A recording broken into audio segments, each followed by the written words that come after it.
Friends, देखिए कल हमने बात करा था classical theory of full employment के बारे में, जिसमें हमने फर्स्ट पार्ट पढ़ा था सेज लो।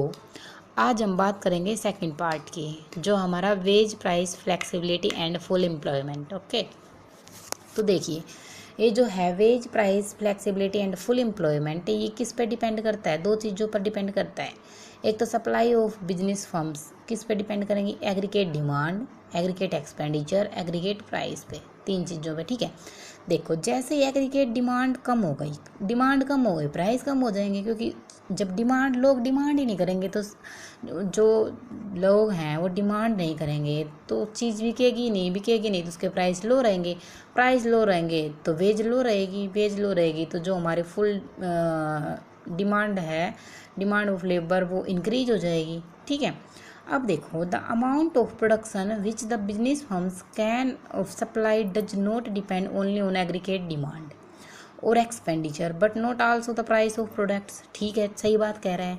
जैसे एग्रीगेट डिमांड कम होएगी तो हमारा इन्वेस्टमेंट ऑलवेज कम हो जाएगा इकोनॉमी के अंदर।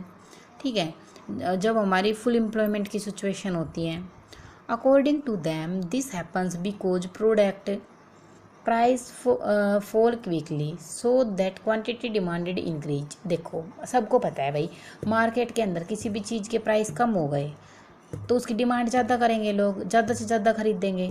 यही क्या बताता है? हमारा इक्विलिब्रियम बताता है, equilibrium at full employment level of output. ठीक है, तो जो हमने सेज लो पढ़ा और एक classical theory of full employment ये पढ़ा हमने वेज प्राइस वाला, तो इसके अंदर दोनों क्या कहते हैं, क्या कंक्लूजन निकलता है? In the classical model we study to wage, first is the Say's law and second is the wage price flexibility. In both case always greater full employment, दोनों के अंदर फुल एम्प्लॉयमेंट रहेगा। ठीक है, national income full employment there for output of full employment. दोनों यही कहते हैं कि सेज लो भी यही कहता था, supply creates its own demand, और उसमें फुल एम्प्लॉयमेंट होता था। ऐसे ही वेज प्राइस फ्लेक्सिबिलिटी के अंदर फुल एम्प्लॉयमेंट होता है। ठीक है, अब बात करेंगे एक जो है हमारी the classical theory of employment and output. New theory है हमारी classical theory of employment and output. देखो इसमें जो इकोनॉमी है वो क्या डिटरमाइन करती है? Economy determine national income and employment. जो हमारे क्लासिकल मॉडल है वो एक शॉर्ट रन में होता है, एक लॉन्ग रन में होता है। ठीक है, शॉर्ट रन के अंदर तो सारे जो फैक्टर ऑफ प्रोडक्शन है वो चेंज नहीं होते और लॉन्ग रन में चेंज हो जाते हैं, क्योंकि शॉर्ट रन में ना हमारे पास टाइम कम होता है और लॉन्ग रन में टाइम ज़्यादा होता है, इसलिए हम चेंज कर सकते हैं इजीली फैक्टर्स ऑफ प्रोडक्शन को, शॉर्ट रन में नहीं करते हैं। देखो फैक्टर ऑफ प्रोडक्शन क्या होते हैं? लैंड, लेबर, कैपिटल, एंटरप्रेन्योर, यही होते हैं ना। एंटरप्रेन्योर मतलब बिजनेसमैन। अब देखो शॉर्ट रन की बात करेंगे। जो शॉर्ट रन है उसमें सही सब कुछ मतलब फिक्स्ड रहता है, fixed capital and wage, goods inventories are given and constant. According to them even in the short run full employment of labour force would tend to prevail as the economy would not experience and problem of deficiency of demand. यही बात कह रहा है तो short run में कि भाई जो सारी चीज़ें हैं वो हमारी कांस्टेंट रहेंगी, कोई भी चीज़ें चेंज नहीं होंगी। ठीक है, और फुल एम्प्लॉयमेंट ऑफ लेबर भी रहता है।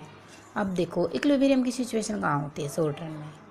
एक labour market and product market equilibrium होता है, एक कैपिटल मार्केट इक्विलिब्रियम होता है, एक मनी मार्केट इक्विलिब्रियम होता है। तीन मार्केट होती हैं अब हमारी, एक लेबर मार्केट, एक कैपिटल मार्केट, एक मनी मार्केट। ठीक है, देखो पहली लेबर मार्केट शॉर्ट में बताया मैंने, ना तो सेविंग होती है ना इन्वेस्टमेंट होती है, मतलब ना तो demand of labour, sorry demand not equal to supply.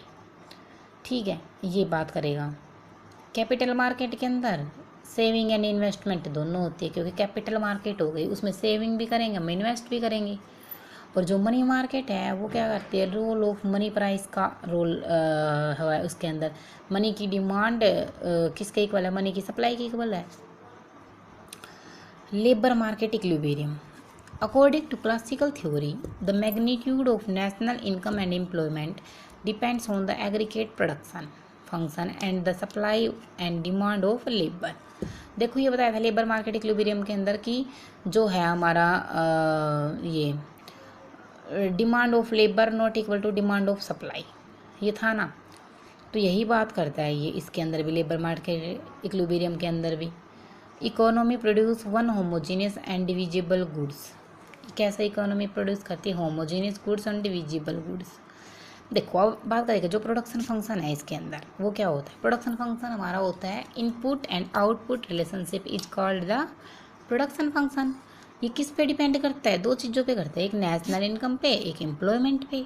Okay, अब देखो नेक्स्ट में क्या कहता है, वही कहेगा कि जो इनकम है वो किसका फंक्शन है? कैपिटल एंड लेबर का। और एक में कहेगा इनकम में वो फंक्शन है ऑटोनोमस कैपिटल का और लेबर का। तो जो हमारी इनकम फंक्शन है वो हमारे किसका है? लेबर का, क्योंकि लेबर मार्केट इक्विलिब्रियम की बात हो रही है। ठीक है, तो जैसे ही हम इनकम बढ़ेगी तो हमारी फंक्शन ऑफ लेबर बढ़ जाएगा। इनकम बढ़ेगी तो हम मतलब कोई बिजनेस वगैरह करेंगे तो हम लेबर ज़्यादा से ज़्यादा लेके आएंगे, इसलिए लेबर को एम्प्लॉयमेंट ज़्यादा मिलेगा, ये बढ़ जाएगी। ठीक है, अब देखो इसके अंदर एक आती है डिमांड साइड, एक आती है सप्लाई साइड। तो डिमांड साइड क्या होती है? Demand for labour is derived from the short run production function that is diminishing marginal product of labour. क्या कहता है मतलब जो डिमांड फॉर लेबर है वो किससे डिराइव्ड होता है? शॉर्ट रन प्रोडक्शन फंक्शन से, that is diminishing margin product of labour. Okay, तो देखो जो डिमांड ऑफ लेबर है वो रियल वेज रेट पे डिपेंड करेगा, यही होता है भाई। अब जो क्या बोलते हैं ये है जो हमारा demand of labour equal to wage divide by price, real wage rate हो गई है। और demand of labour equal to wage divide by price का फंक्शन है, function is the wage divide by price. तो जो वेज रेट इंक्रीज होएगी तब क्या होएगा? डिमांड ऑफ लेबर कम होएगी। ठीक है, जैसे ही वेज रेट बढ़ा देंगे तो लेबर की डिमांड कम कर देंगे भाई, थोड़ी सी थोड़ी लेबर लगाएंगे। रियल वेज रेट कैसे निकलती है? ये निकलती है हमारी nominal wage rate divide by price level. Okay, W divide by P, जो हम बात कर रहे थे wage rate divide by price level, वो थी हमारी रियल वेज रेट। आता है another side supply side. Supply side क्या कहता है हमारा? सप्लाई ऑफ लेबर किस पे डिपेंड करेगा? रियल वेज पे, वही वेज डिवाइड बाई प्राइस। इसमें जैसे ही लेबर की सप्लाई बढ़ेगी तो वेज डिवाइड बाई प्राइस बढ़ेगा। इक्विलिब्रियम में क्या ये जो है हमारा demand of labour equal to demand of supply. ठीक है, सप्लाई ऑफ लेबर और डिमांड ऑफ लेबर दोनों इक्वल हो गए। अब इसका कर्व दिया हुआ है, एक साइड हमने क्या दिया हुआ है? रियल वेज रेट दी हुई है, और जो सेकंड साइड दी हुई है वो हमारे लेबर एंड फुल एम्प्लॉयमेंट है। तो देखो जहाँ पे डिमांड और सप्लाई दोनों कट करेंगे वहाँ पे क्या हो गया हमारा? Equilibrium point. ये equilibrium point real wage rate और लेबर का इंक्रीज हुआ, मतलब क्या? डिमांड इंक्रीज ज़्यादा हो गई। देखो डिमांड और सप्लाई, डिमांड कम है सप्लाई ज़्यादा है, अनएम्प्लॉयमेंट हो गया। डिमांड ज़्यादा है सप्लाई कम, एक्सेस डिमांड हो गई। ठीक है, तो demand of labour more supply is less, demand of labour less और सप्लाई मोर हो गया। वही बात जो मैंने बताई आपको, E is the equilibrium point, ये बात है। और इसकी एक्सप्लेनेशन मैंने आगे दी हुई है। तो ये है हमारा किसके अंदर आता है? ये हमारा फर्स्ट लेबर मार्केट इक्विलिब्रियम में आता है। एक डिमांड साइड आएगी, एक सप्लाई साइड आएगी और उसका कर्व आएगा। ठीक है, ये इसकी एक्सप्लेनेशन है, आप रीड कर सकते हो, फुल डिटेल में दी हुई है और ये एग्जाम के पॉइंट ऑफ व्यू से है। ओके, अब आता है हमारा determination of full employment level. Full employment level को डिटरमाइन करना है लेबर मार्केट के अंदर। तो देखो ये हमने कर चुके थे, इसको पढ़ने की नीड नहीं है, आप वैसे पढ़ सकते हो। तो मैं आपको कर्व से समझा देती हूँ। रियल वेज रेट है, फुल एम्प्लॉयमेंट है, demand of labour, supply of labour, जहाँ पे कट करा इक्विलिब्रियम पॉइंट हो गया। ये देखिए, अब ये आउटपुट है, ये एम्प्लॉयमेंट है, ये हमारा सेविंग कर्व है। तो यहाँ पे जहाँ पे मैक्सिमम पॉइंट है वहाँ फुल एम्प्लॉयमेंट है। फुल एम्प्लॉयमेंट इससे हमने डॉट डॉट करके इसको मिला है एन और एन एफ को, तो ये इक्विलिब्रियम पॉइंट होगा, यहीं पे हमारा फुल एम्प्लॉयमेंट है। बस छोटी सी बात है, यही कहता है according to classical economics equilibrium position only under full employment situation where flexibility level of wage price level of employment is determined at the point where supply curve of labor intersect with the demand curve for labor। ठीक है, वही बात है same. अब है इसी को मतलब लास्ट में एक्सप्लेन करा, उसके बाद हम सेकंड स्टेज की बात करते हैं। तो लास्ट में क्या एक्सप्लेन करा? It means that at the existing rate of real wage, all the laborers supply their labor who are willing to work at the rate. All these labor to get employed. मतलब जो लोग काम करना चाहते हैं उनको employment दिया जाए और रियल वेज रेट पे. All these labor do get employed. The equilibrium in the labor market is the full employment equilibrium.